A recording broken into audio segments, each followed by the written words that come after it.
Welcome back to Grow Your Impact, Income, and Influence, the number one show for reaching millions of people online. This show is dedicated to entrepreneurs who want to grow their impact. My name's Steve Warner, and today I am joined by Kris Ward. Kris, welcome to the show. How are you doing today? Oh, I'm great because I'm here, Steve. I'm really excited to be in your presence with your radio voice and dive right into this topic. No problem.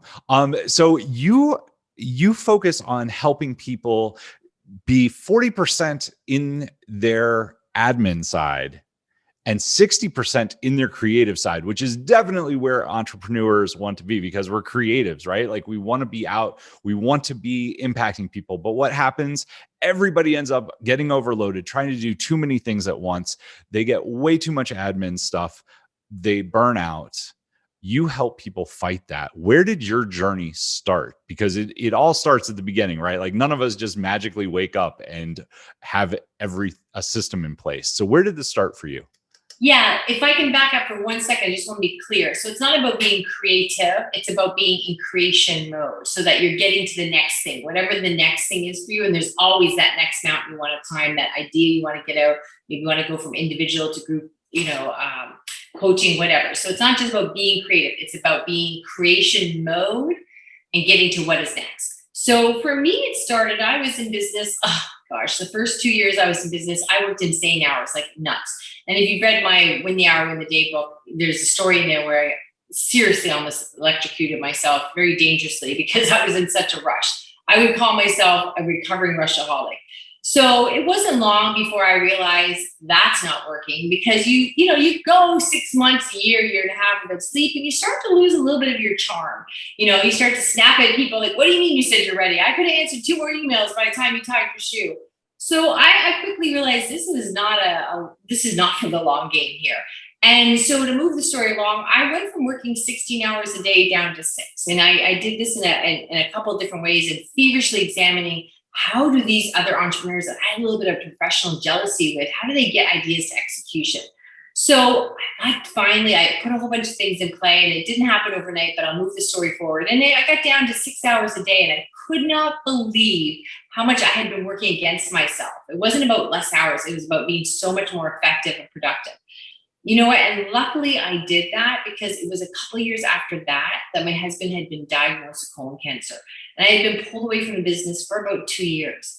And when I returned after his passing, my existing clients, I'm a marketing strategist, my existing clients had no idea of my absence. And they couldn't believe it. They said, "We don't know how you manage that. How did you do that?" And under the fragility of life and respect for that, I started giving them tips and telling them how I did that. And they started asking me if I could work with them under that capacity. So I did, because I believe your business should support your life, not consume it. And let's take all the emotion out of this story aside. I would have returned with one less income.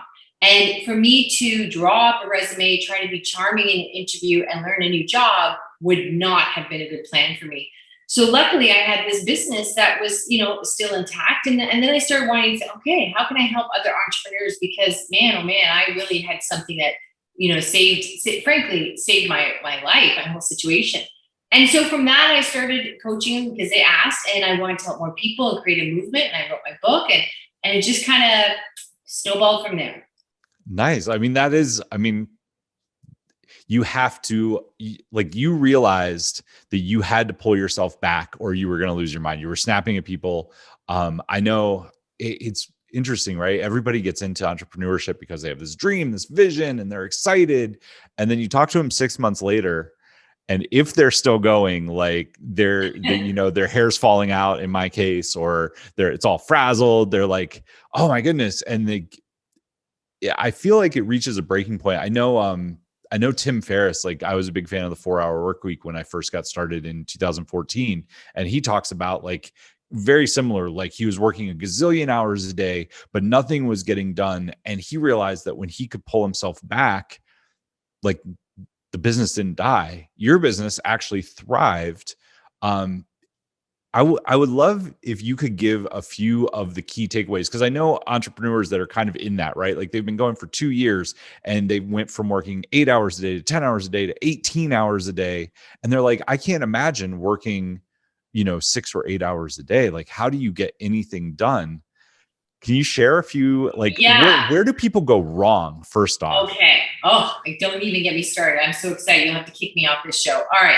So what I would tell you is, first of all, how many times have you talked to a new entrepreneur and they're like, oh, I want to spend more time with my family. It's why I want to work for myself. I'm like, oh, good luck with that. This is the last time you're going to have dinner with your family, right? Or not be working when they all go to bed. Hello, right?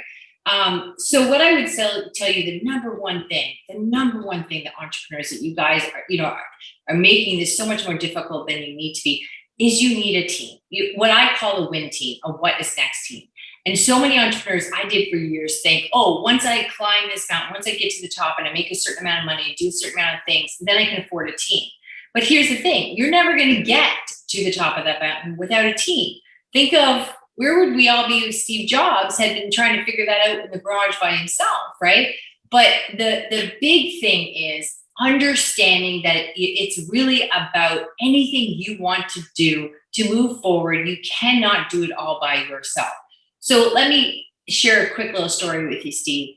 I remember I went virtual long before anybody else, because I realized really quickly that even if an appointment was 10 minutes away, I could do it on my computer. They could see my screen. I could do 8 appointments in a day instead of, having to accommodate time for travel and stuff. But in the beginning, I was still going to some physical appointments, and I was sitting there and I would take notes doing marketing campaigns, and they're very specific. And so you take notes. Every client wants something different. You get it, Steve, right? And what was happening was I would leave the meeting and I would promise hand to God that when I got back to the office, I would put the notes right into the computer. Now, most times that did not happen until Friday, if I was lucky, and then often the next Friday. And so what would happen is these potential clients would call and I would get the opportunity to be one or two people. They could hear me scrambling and like, hold on, get my notes. Because these notes are meant for 20 minutes, not for 2 weeks, right? Right.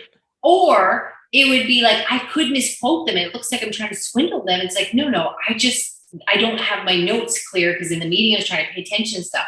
So I was like, this is insane. So my first, person on my team was a transcriptionist, and heaven help me, I don't get it, but this is her jam. This is what she loved to do. So she only did this for other clients. And so she was really fast. So for some weeks, I needed a couple of hours of, meetings transcribed. I would leave the meeting. I would sit in my car. I would talk for 30 seconds, clear as day with the few notes I had. Boom, it was all there. And she'd have it in their file within 24 hours. Now, some weeks I needed her for nothing.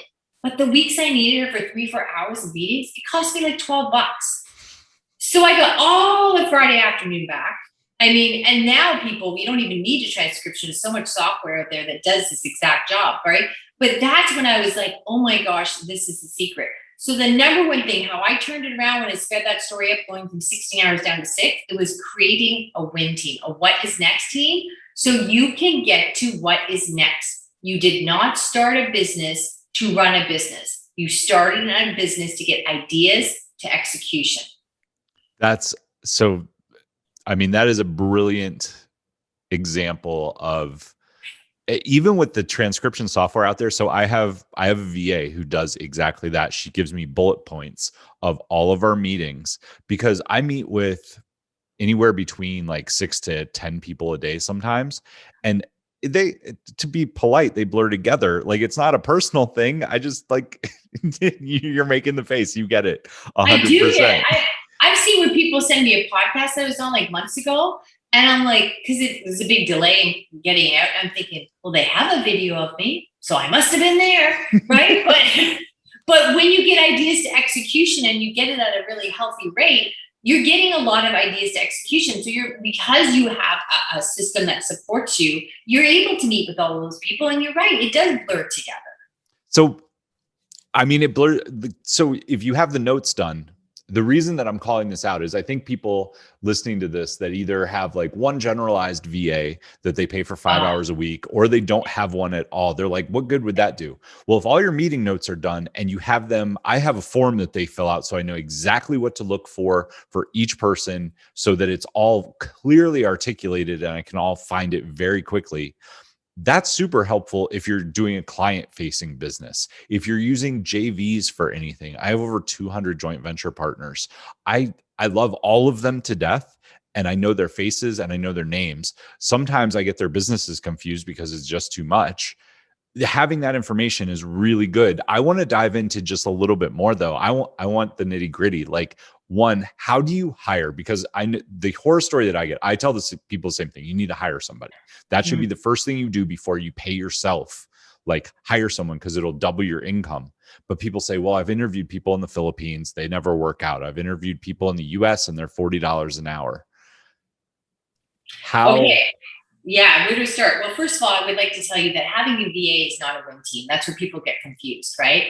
So you're like, oh, I've got a VA, I got a team. And it's not about that. So what happens is that's task oriented. Taking stuff off your desk, handing it to them. It's like a lateral move, right? So what you want is, you mentioned, Steve, back to that 60-40 formula, the win formula we talked about. My team also has that same formula. Their job is to constantly compress their work so that they have space, and that space supports me. So if I can share another quick little story with you, with my podcast, we were all like, the Win the Hour, Win the Day podcast. We just talk about general business. Could be anything from sales to social media. It's not focused on this, but we were all excited. We're like, oh, look, we've got almost 200 5-star reviews. This is amazing. And then my podcast manager comes to me and says, no, look, I found this application and there's all these other platforms that we're getting reviews on that you didn't know about.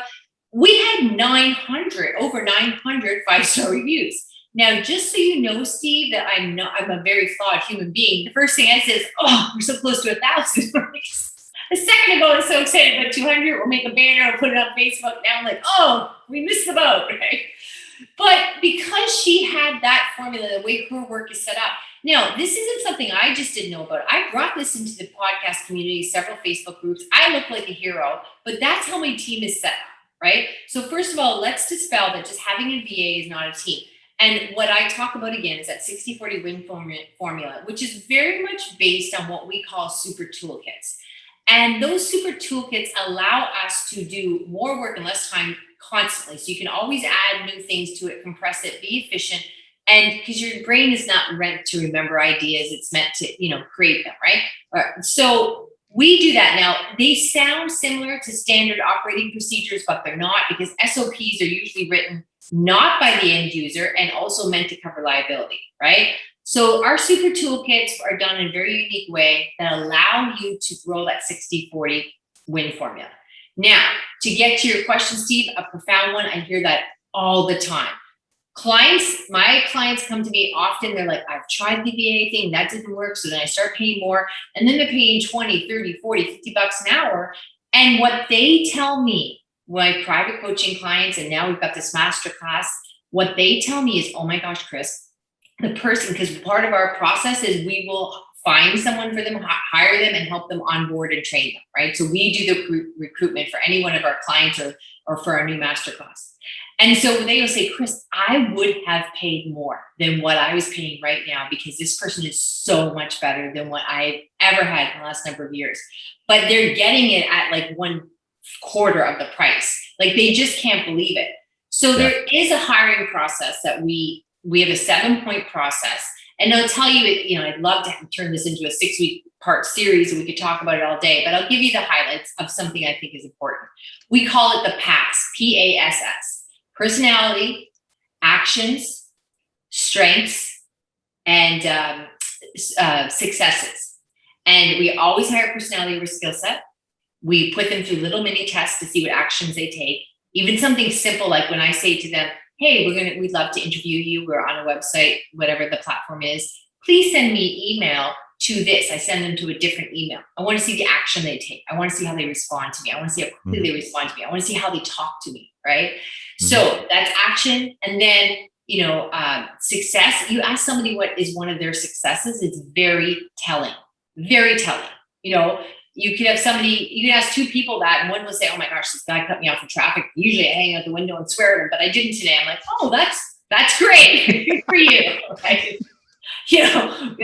That tells me a lot about you, sir, right? So you ask somebody about their successes, and even sometimes when it's much more simple, they'll give you a profound story, like, that's so moving, right? So success is a big deal. And then, of course, asking what are their strengths? Are they able to articulate their strengths and all this other stuff? But a big part of what we do, and it's the little micro adjustments we do in the onboarding, it's not rocket science, but it is like if you could picture, let's say, making pasta, even when you're in college, Steve, and say, okay, we got the sauce, we got the noodles. But if somebody didn't tell you to boil those noodles, it's one little step, but boy, would it make for a different meal. You got warm sauce over crunchy noodles that you didn't boil for like 3 minutes. It's a whole different game, right? So it's really about strategy. We have a 90% retention rate with our clients for creating their teams and the team they keep. So it's really high, but those are the highlights of some of the stuff that we do.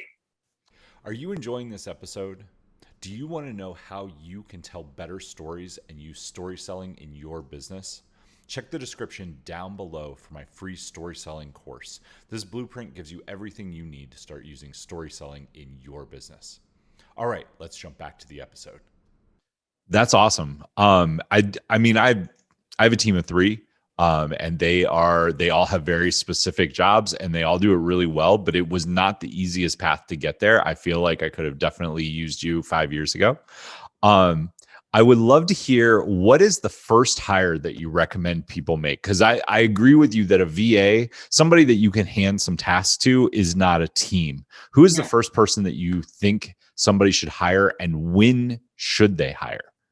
Well, I think it kind of reminds me of, I had a friend who, she was pregnant and she went and wanted to have a midwife come to the hospital. And they said, well, there was this big long waiting list. And she said, well, when should I come? And she said, before you planned on conceiving, before you got pregnant, right? So I would tell you before, like, if you think you're going to start a business, like, you should have done that first. But the next best time is now. Okay. So really, right out of the gate, is if you want to prolong success or income, because I talk about let me tell you about the 3 Ds really quickly too. I call it damaging overhead, delayed income, diminished opportunity. So many people think they're saving money by doing stuff themselves, right? What I would tell you is, if you could sell your package, let's keep the math simple, for $100, then tonight when you're working at 7, 8 o'clock doing some admin work, you're charging your business $100 an hour, and you would never pay that. So that's damaging overhead, and that's you. And of course, we know what delayed income looks like, and then diminished opportunity when it's just not there when we get it together. So a VA is a great place to start. But what I would tell you is, having a VA, I've had actual messages from people literally crying because their VA left and they're like, I don't even know where to start. Well, then that's the tail wagging the dog. So that's one of the things. You resort back to what I call the Ethel syndrome in the 50s, where the doctor had the secretary that was like his work wife. And so it's more than the VA. It's a great place to start, but it's the hiring, it's the onboarding, it's the toolkits in place, it's the 60-40 win formula. And then very quickly, you're going to probably need, depending on your ambitions, at least another person or 2. But we run a lot. We do a lot of things. We have a podcast, I have a book. I'm working on a second book. We've got masterclass. We've got private coaching. I'm on other shows. We do all that. And I have a team of 3. So I'm very about lean teams. But usually, if you've got big ambitions in play, you need a person or 2. But it's more than just having the VA. It's the infrastructure that goes in place. That is a really, really good answer. I know you talked a little bit about super toolkits versus SOPs. So one of the biggest ahas that I had, and I would love to hear your take on it. I used to work in corporate America, so I built SOPs. And to your point, SOPs built from corporate America are there to protect the company, not to get more stuff done. Right. One of the biggest things that was given to me was have them build the process. Tell them the end result, have them start to build the process, then work back and forth and do feedback. And that's how we've built most of the processes, because when I had somebody leave, then I had a whole folder full of videos that I could hand to the new person. And as part of, I was like, okay, this is so much different. But I would love to hear your thoughts on that, and on what makes the super toolkit different. I know you can't give away all the secret sauce, but I have no problem giving away secret sauce. It's just I can't articulate it in a short period of time. I would need some show and tell and some training. If I could give everybody a pill or a quick answer so that their lives are different, I really would. So it's not about that. It's just that it's the in-depth answer would get boring really quickly, especially without show and tell and some training. What I would say to you is, first of all, you're right on track, Steve. You could be asking somebody new, like you've got a new VA, and you could just shoot a video, Loom video, it's for free. And you could say, look, Here's what I want you to do. I'm going to do it. I do it every week. Here's what I want you to do. And just shoot a 2-minute video. And then that's how they can learn how to do it. And then say, okay, write out the steps for that and we'll tweak it after, whatever. Because so many times so many people think, I'll write out all the steps and I'll do all this. And then that's all well and good till somebody goes through it once and then goes, what? Wait, oh yeah, that's the right password, but not on Tuesdays, So it gets very clunky very quick. So it's really easy just to build it as you go. As I said, we're doing this really amazing masterclass that we just started. It's a really great opportunity to work with us at sort of a different price point and really get a lot of this stuff done. And we've got some bonuses in play where we even do hire that first person for you. And as we were doing that with my team, like we just met this morning, we had this big long list of, okay, it's our first time doing this, boom, she had the list and then we tweaked it together. We just kept dumping stuff in the list as we're doing it and now we're revising it. But I would tell you too, Steve, when you said I got this folder full of videos, I'd like to see that done a little bit more effectively, even with the super toolkits again, because I know for us with our first info product, long story short, our VA who had been with me for 7 years had moved on. There was a couple of things happened in her life which she needed to move on. So we had a new person in our first ever info product launch. We had a new person within a week at 80% capacity. Like that was a really, what it's like during launch, right? But we were able to do that because of the super toolkits. And I think, Steve, the biggest thing I could tell people is if you guys can imagine this, picture you have a house plant in your left hand and you're going, okay, I've got this house plant. Somebody gave it to me. I am so proud of myself. I've kept this alive. It's like a month now. This is fantastic. Look at me go. And then picture saying, look, I'm feeling really confident. I'm going to get a second house plant. And then you're like beating your chest going, okay, that's it. I've got the green thumb. I've got 2 house plants. You know what I think I should do? I should have a farm. That's what I should do. And the only difference between the 2 houseplants, Steve, and the farm is output. But the infrastructure of that output is what yields the farm. And so many people think with business, oh, when I get 1 client, and then I get 2, and then I get 3, they think this infrastructure falls into play somehow magically. But more than that, they think, well, once I get more business, then I'll be fine. And then I can start dealing with all this other stuff. But you get choked up with the new business, with the busy work, with the admin work. And then you fall behind and you're trying to keep up. And then one person leaves you, you're like, oh my gosh, that's not the time to get new business when you need new business. And then you go around and scramble and do that. And then you get a new person and you're playing catch up again. So it's a vicious cycle. And it's because you don't have that infrastructure, the super toolkits and everything you need for the 60-40 win formula. I like it. I have 2 questions and I would love to hear your responses because I know I'm not by any means a hiring person or a systems person, but I help people with their businesses. And sometimes this stuff comes up. The thing that I hear a lot is, I would, just to your point, well, when I get the new client, when I do this, when I do that, I'll hire somebody. But the thing that I hear the most is they're not going to do it as good as me, or they're not going to do it as fast as me. I'll let you kind of riff on that for a little bit. Don't even get me started. Okay, first of all, and I hear that people say, well, I don't know how to delegate. I'm like, listen, then you know what? I almost don't even know what to talk to you about, because here's the thing. You don't have to worry about control and delegation when somebody standing next to you can do it way better than you. So that's not even a conversation for me to have. Like, what do you mean? What could you possibly do where you think you could do all these things that requires in a modern day business? Everything from social media to the back end to your marketing, your copy, the service you provide. I mean, think of it like this. I'm in a rural area. So some of these people, your grandpa built their house and they all tell you it took 4 years to build this house, and they did different things. So just let's pretend that you had a magic wand and you could be a carpenter, electrician, and foreman. You could do all the things that you needed to do to build that house. You can't do them all at the same time. And of course you can't be skilled at all those, but let's pretend you can. I'll give you that big magic bonus there. You're skilled at all these things. But you can't have those trades interacting with each other. So it's going to take you 4 or 5 years to build that house. Or you could be the foreman and have that house for a woman. I don't know what it's called. The contractor, okay? The contractor. You could be the contractor and you get that house up in 6 weeks, sell it, make money, and then get the new one. So I would argue if you think that somebody can't do it as well as you, you're in the wrong room. Because I tell people all the time, I like to be the dumbest person in the room. And my team shows me that every day. Like, boy, are they smart. And because of that 60-40 formula, they're set up to be smart, and they're set up to take risks and show me things and take us to the next level. And so like they wow me every day, like that earlier example with the podcast, like they really show me up and I'm like, oh my gosh, okay, great. So, that's a real poverty mindset. If you think you're the only one that could do it, man, are you in the wrong room? Well, I mean, there's the Steve Jobs quote, right? Where Steve Wozniak asked Jobs, like, what do you get paid to do? And he said, you are a great first string cello player, but I don't play the cello. I play the orchestra. My job is to know a little bit about everything and paint a vision. And it's my job to get the best people that are smarter than me. So that dovetails really nicely to the next question. When I worked in corporate, I was in charge of corporate culture.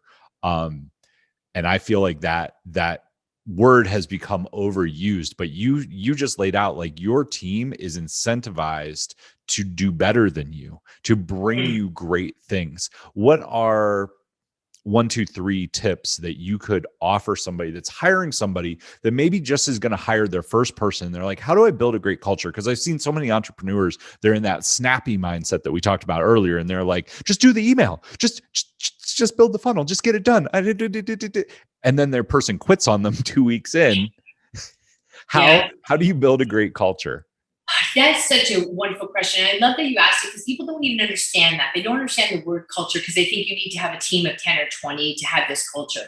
But when we work with our private coaching clients, or now the ones in the masterclass, and you guys can check that out in my Facebook group, When They Are Win the Day Facebook group, and we've got some stuff about the masterclass, and it's really a great opportunity.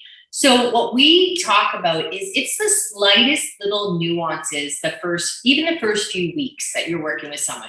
You have to teach them, all these aspects about communication and how your business runs, and course correct really quick. It's almost like if you're cooking, all of a sudden a little extra chili spice and it's too much, right? Or none at all is very bland. And, people just don't appreciate what it's like to be new at a job. So I can sit you down, Steve, and I can say, look, we give you this write-up, we give you this video, we say communication is really important to us. Here are some things you need to know. And we always give the example of, let's say we need an email to go out, broadcast email newsletter to go out on Thursday. If my job is to provide a picture for you for that email, you can't say to me on Monday, oh, I asked you for it and you never got back to me. That's not how it works. Your job is to manage me. And until I say, listen, I've told you 3 times I'm in the hospital, you're taking blood from me right now, the newsletter's not going out, then you get relief, right? So their job, you have to give them the confidence that their job is really honestly to manage you to a point. And what I would also say too is, you can tell somebody, we've all had new jobs. You can tell somebody like, oh, we want you to take risks, and we want you you're here because you have ideas and you're smart. We don't want because most jobs are set up in a very parentified system. The manager's like a parent, and then you're like the child, and it's all very parentified throughout all corporations, right? And so what I'll tell people is you have to encourage them those first few weeks, because it's all well and good for me to say, oh yeah, she says I can come up with ideas, but I came up with 2 that don't work, and she rolled her eyes on the second one, right? So there's really very simple but profound subtleties that I work with my coaching clients on the first couple weeks, are really giving these people the license to be thinkers and not just, order takers. So there's a whole bunch of subtleties that, man, I maybe one day I'll write a book on, but understanding that you are creating a culture, and that, like, here, I had somebody just the other day, and, it's probably too long of a story, but they made a quick decision and they reported back to me and said, this is what I did. And it was kind of like out of their lane, but they said, Kris, I thought it needed to be done. I'm like, wow, it was a good decision. You're right. Yeah. Okay. I support it. Go ahead. Right. But they said, I know wasn't my job, but I saw it and I thought it needed to be done right away. I'm like, okay, good. Okay, so I have a question on that I think will be real, like put a spotlight on this. What if it would have been a decision either different than you would have made, or what you considered the wrong decision? How would you have handled it? Then I would have been asking them, okay, let's go back. Where the number one thing I would tell you is we always lean to the super toolkits. So if something happens where somebody makes a decision that isn't the right decision, why did they have to make that decision? So then the first thing we do is we go and look at the process and say, that wasn't there. We weren't clear on that. That wasn't covered. So we fix that first. Then I would look at and say, okay, how did you come to that decision? And be like, oh, I can see how you got there. And I'll tell you 9 times out of 10, it's because I or you miscommunicated the goal. When you have people that are not performing the way you want them to, you would be shocked when you start asking them questions without judgment. Oh, yeah, I can see why that was confusing, because I think I made it confusing. 9 times out of 10, 9.5, it's going to be me. I'll be like, oh, okay, that wasn't clear at all. Because you're doing what you do and you think people understood. Oh, I said that, but what I really meant was this. So we always go to the super toolkits first, because that should never happen again. How did this pop up? And then the second, we look at how'd you get there, and where did I drop the ball? That is a great answer. I just want to recap what I heard, because I want anyone listening, I want anyone who's been a long time listener to the show, you know that I preach personal responsibility. Like, one of the things that all successful entrepreneurs have is they always raise their hand and take responsibility for everything in their life, everything in their room, everything in their business. You just did that with your employee. Nobody makes a bad decision on purpose. If your employee made the decision, she came to you and said, I made this decision because I thought it needed to be made. Obviously, she was doing it in the best interest of the company. What was at fault was not her intent. And if you shut that down, she'll take it, and then she'll go curl up in a box, and she will never do anything that takes risks. And in the back of her mind, she's got a voice that says, that person doesn't like me, screw them, I'm never going to help them out, blah, blah, blah, blah, blah, right? And that creates a downward negative company culture. Instead, exactly what you said. Okay, I can understand. And that's my responsibility. I did something, even if you didn't do it knowingly wrong, at the end of the day, you're driving the ship. It's your business. It's my business, right? If something isn't going right, it is because I didn't do it right. Now that doesn't mean that I'm wrong either. That just means that I need to fix it, or we need to fix it, or like we need to work together as a team. And when your team sees that, I had 330 people under me in corporate. And when your team sees that, it encourages them. And they actually, because what most people want out of a job is they want some sense of satisfaction, some sense of I did something good. And if they don't get that, then they'll still show up because it's a paycheck, but they won't be fulfilled. You won't get what you need out of them. So thank you very much for sharing that. And thank you for taking personal responsibility. If I can add one thing too, I'll tell you a very short other story. Is one time I had something happen. Somebody on my team made a mistake, and it was just a sloppy mistake. They missed something that went out in a marketing thing. It was just a typo, whatever. But money had been spent on something that had been printed.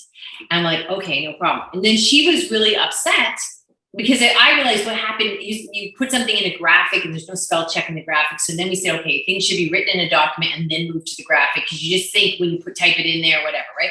So she was upset, and she's like, oh my gosh, Kris, you're always so good about stuff. And she really was getting upset, like emotional. And I said, whoa, Stephanie. I said, hold on here. Like, time out. She was worse on herself because I'm always good about how do we solve the problem? Let's move on. I said, look, I thank you so much for caring. But what I need you to understand is, yes, we just did lose a little bit of money in that. We did lose a little bit of time. We're under the crunch. So what I need you right now is I need you to understand that I hired humans and we're all going to make mistakes, and now we need to move on. I need you to stop beating yourself up, because I need you to make up for this time that we lost. So I had to cheer her up and say, come on, man, I'm okay with it. We're all going to make mistakes. We fixed it. It won't happen again. There are processes. It has to be copied from a Word document into the graphic. Boom, let's get our time back. So I had to really cheer them up, because they care so much about the fact that I do have these processes in play that make it safe for them. So then they really care. So you really get the opposite of some, like what people complain about, really. Awesome. I would love to hear a little bit more about your masterclass. Can you share, can people sign up for it? Tell us a little bit about it. All right. So what we've done is, listen, I practice what I preach. So I'm at capacity for doing my private coaching. So we decided, and also I really wanted people to be able to come in at different price points, right? So what we have is a masterclass, and we're just starting it. So it meets 3 weeks a month. In that, we have Q&A, we have hot seats, and then of course I teach all this stuff and the toolkits and everything I'm talking to you about. And then we give you all the cheat sheets and some of how to set up in your own business. And then as a bonus too, right now, because it's new, you get your 60-minute onboard meeting with me privately first. You get a 30-minute call once a month. These are all bonuses for the first quarter. And actually in 3 months, you get a 90-minute thing. So we've got a whole bunch of one-on-one time that we've thrown into this masterclass. But what people also really love is when in those private bonuses that you get meeting with me one-on-one, is I'll get information from you and we will get one hire for you based on your needs. So I'll do all the hiring and then we'll meet and we'll help you train and onboard that. So the masterclass primarily is in there, but we will do a hire for you. And we do have a bunch of one-on-one bonuses because we just started it. And it's a very small group to start with. So guys, I would check it out because you're going to get extra time, but we'll be looking at getting it up to like 50 people in the next year. Nice. And where can people go to learn more about that? Yeah, check it out. Kris Ward. Reach out to me on Facebook. It's my Facebook Win the Hour, Win the Day group. But on any of the socials, reach out to me. Tell me you heard me on this fantastic podcast. I was with the man, Steve, and I'll make sure that I direct you towards the group. Okay, awesome. We will make sure those are in the show notes as well. So if you're listening to this, make sure you check out the show notes. Make sure you check out the action bullets. Everything will be there for you so that you can get started. I can tell you, I didn't hire I hired my first VA after about probably just short of a year. And then I hired my first full-time person about a year and a half in. And that literally my income went up overnight because it was like, I hired the person who was like, give me that. How can I help you? How can I take stuff off my plate? And having somebody that is obviously very highly experienced and knows what to look for, go talk to Kris. I have a couple really fast questions for you. This is going to be like a lightning round, but I think it'll be pretty fun. Anything but my weight. Here we go. All right. Perfect. Okay, first off, should they hire from overseas or should they hire local? What do you recommend? I would do overseas. It's much more affordable. Everything's virtual now anyhow. And local, it's like, do you want to have an all-star hockey team or basketball team from your local town or the best players from around the world? So you really open up the level of talent you get. As a side note, outside of the lightning round, when you hire that way, do you hire the person? Do they only work for you or do people on your team work? Are they full-time? I guess is my question. Usually, primarily we start them off part-time with the goal to move them to full-time. So I do want them committed to me unless there's something like a video editor where, it's a contract thing. Some weeks I need them 6 hours, some weeks I need them none. Right. Awesome. Yeah. One book that every entrepreneur should read. Well, I think it's mine, Win the Hour, Win the Day. I do get a lot of really positive feedback on that constantly. And people say it's written different where you have to self-identify if you're a struggler or a successful person. So people tell me it does change how they see the framework of their business. And if it's not that, then I would go with the E-Myth, or another one of my favorites is 3 Feet from Gold with Greg Reed. Those are great. One moment that looking back at seemed like it was the end and it was really the beginning. Oh, I think, I don't have a particular moment other than the fact that what I had to learn was if I made a mistake, oh my gosh, if I put something out there, this idea of holding on to things till you get it perfect, thinking I had to look prepared and make sure when you put it out on social media, it looks all good. And it's just totally pointless. You have to put it out there, get feedback and keep going. So I used to get nauseous of spend all this extra time on something, but put it out rough and raw, get feedback and then perfect it. I mean, how many times Bill Gates have we bought that same Microsoft package? What the hell, right? Well, I mean, that to your point earlier too, like a graphic, I have misspellings all over the place because I don't spell very well, even with all the software in the world. And I've learned that, at the end of the day, the people who like me are going to understand it. And the people who don't, good riddance. And a good product is a good product. They don't care about the spelling. Yeah. That is exactly right. Kris, I just want to say thank you so much for coming on and sharing so much knowledge with myself and my audience. If you guys listen to this and you haven't gone and checked her out yet, check out the show notes. We're going to have everything in there. We also have free gifts. You have a free gift website. Oh, yes. Free gift from Kimmy, from Kris. Jeez, where did I get to? I can't read my writing.